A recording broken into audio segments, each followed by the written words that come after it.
बघा, आजची जी स्टोरी सांगणार आहे मी म्हणजे सत्य घडलेली घटना सांगणार आहे. ती इतकी लाजिरवाणी आणि घृणास्पद आहे की बस. हम्म ते म्हणतात ना, कलियुगाचा कलियुग चालू झाले. ते बरोबर आहे बघा. कारण अशा घटना पहिल्या कधी घडल्या नाहीत, त्या आता घडायला लागल्यात. कधी 9 वर्षाच्या मुलीला बाळ झालं ह्याची न्यूज ती. कधी आता ह्यातला हा प्रकार बघा काय झाला तो. तर ही घटना मुंबई मालाड भागातील कुरार कुरार कुठं गाव आहे का तिथं झालेली. तर इथे एक 20 वर्षाच्या नराधामाने 2.5 वर्षाचं एक छोटस कुत्र्याचं पिल्लू, फक्त अडीच वर्षाचं पण नाही, 2.5 महिन्याचं, सॉरी 2.5 महिन्याचं, म्हणजे ते पण आता एक बाळच झालं ना छोट कुत्र्याचं. तर अशा छोट्या बाळावर ह्या नराधामाने लैंगिक अत्याचार केले.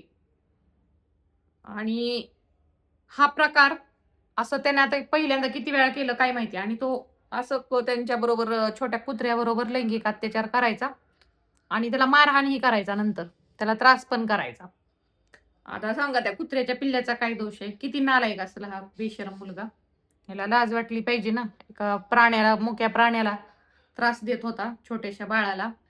आणि अशा मुलाला तर मी तर म्हणते याला आहे ना आता चांगली सजा भेटली पाहिजे. नराधामाला ह्या चांगलं सडवलं पाहिजे जेलमध्ये.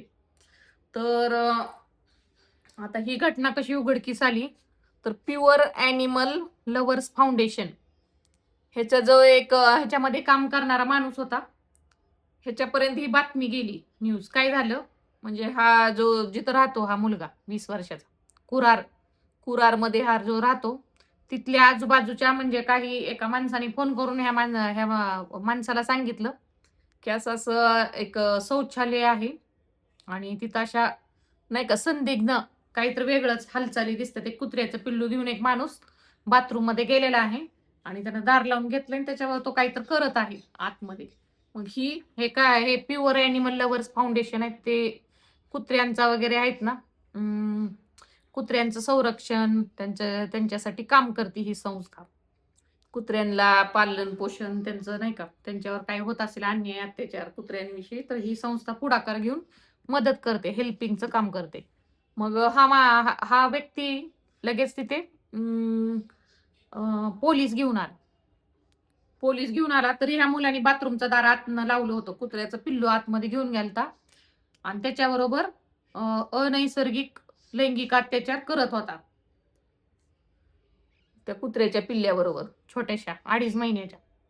आणि पोलीस पण होते, आजूबाजूचे लोक पण जमा झालते आणि हा बाथरूम मध्ये दारच उघडत नव्हता. मग खूप प्रयत्न वाजवले तरी तो दार उघडायला तयार नव्हता. मग शेवटी पोलिसांनी सगळ्यांनी मिळून दार तोडलं. तर हा तरुण अर्धनग्न अवस्थेत त्या कुत्र्याबरोबर सापडला, छोट्याशा पिल्लाबरोबर. आणि तो काय करत होता ते सगळ्यांना समजलंच. अशा प्रकारे त्या कुत्र्याला त्याच्यापासून तावडीतनं वाचवलं. त्या कुत्र्याची हालत आता सध्या म्हणजे खूपच त्याची खराब झाली हालत. आणि त्या बिचाऱ्याला जर काही कळत पण नव्हतं, छोट्याशा पिल्लाला, की आपल्यावर काय होतंय आणि काय नाही. तर नागरिकांच्या सतर्कतेमुळे आणि एका व्यक्तीमुळे, ती आज राहणार आहे तिथल्या परिसरातल्या, त्याच्यामुळे त्या कुत्र्याचा जीव वाचला.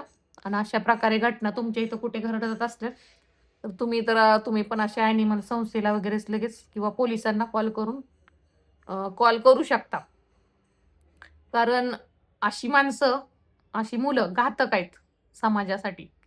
ह्यांची जागा समाजात राहण्याची नाही, ह्यांना जेलमध्येच पाठवलेलं चांगलं आहे. ओके. तर सत्य घडलेली स्टोरी होती आजची.